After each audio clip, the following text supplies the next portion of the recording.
नमस्ते दोस्तों, चलिए आज हमने सुंदर सा डोनट किचन बनाना सीखते हैं। इसके लिए मैंने 2 कलर का यार्न लिया है, वाइट और कॉफ़ी। तो पहले हमें वाइट कलर के यार्न से थोड़ा धागा को लंबा छोड़ के वाइट कलर के यार्न से हम 16 चेन बना लेंगे इस तरह से। और यह हम 16 चेन बना लेते हैं।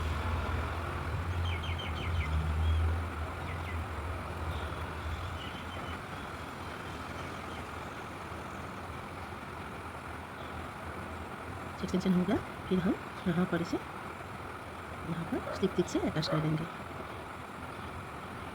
इस तरह से। फिर हर एक चेन में एक एक सिंगल क्रोशे बनाते जाएंगे।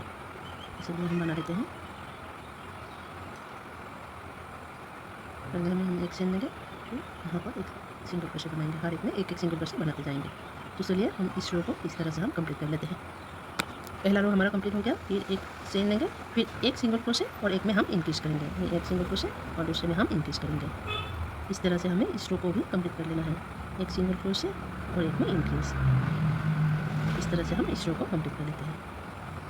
अब हमारा सेकंड रो भी कंप्लीट हो गया। फिर एक सिंगल क्रोशे चेन लेंगे, फिर 2 सिंगल क्रोशे और एक में इंक्रीज। इस तरह से 2 सिंगल क्रोशे, नेक्स्ट में हमें इंक्रीज करना है इस तरह से हमें इस रो को भी कंप्लीट करना है।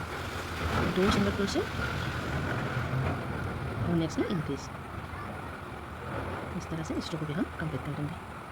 ये रो भी हमारा कंप्लीट हो गया। और नेक्स्ट रो में हमें 3 सिंगल क्रोशे बनाना है और नेक्स्ट में इंक्रीज करना है इस तरह से। 3 सिंगल क्रोशे, नेक्स्ट में इंक्रीज। इस तरह से हमें इस रो को भी कंप्लीट करना है। इंक्रीज हो गया, फिर हम 3 सिंगल क्रोशे, 2, 3 हो गया। नेक्स्ट में हम इंक्रीज करेंगे। इस तरह से हमें इस रो को भी कंप्लीट करना है। तो चलिए कंप्लीट कर देते हैं। हमारा 4th रो कंप्लीट हो गया। अब हम यहाँ को काट कर देंगे इस तरह से। और ऐसा ही हमने पहले और एक बना लिया है ये। अब हम इन दोनों को इस तरह से उल्टा साइड लेकर यहाँ इस तरह से ये पोर्शन को पहले सुई की मदद से सिल देंगे। इसलिए तब हमें ऐसा होल मिलेगा इस तरह से। तो चलिए इसे हम सिल देते हैं। चलिए हम इसे इस तरह से दोनों पार्ट को देकर इस तरह से सिल देंगे। इस तरह से सिलकर हम यहाँ तक आएंगे। दोनों पार्ट को लेंगे इस तरह। तो चलिए हम इसे कंप्लीट कर देते हैं। ये हमारा हो गया। अब हम इस पोर्शन को भी इस तरह से सिल देंगे। धागे को हम आगे ले आएंगे इस तरह से। फिर यहाँ से स्टार्ट करके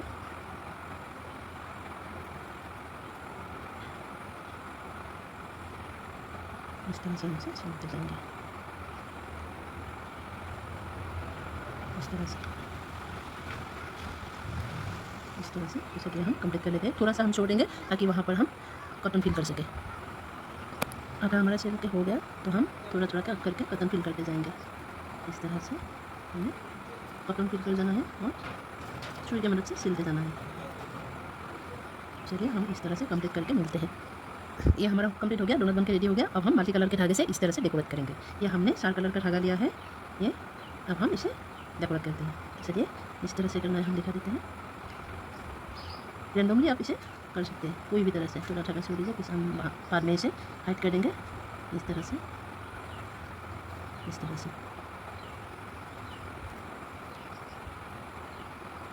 रैंडमली आप इसे डेकोरेट कर लीजिए इस तरह से। बाकी धागे से भी आप इस तरह से डेकोरेट कर लीजिए। ये देखिए ये सुंदर डोनट बन के रेडी हो गया। अब हम इसमें रिंग अटैच कर देंगे इस तरह से। और ये सुंदर सा डोनट की किचन बनकर आपका रेडी हो गया इस तरह से।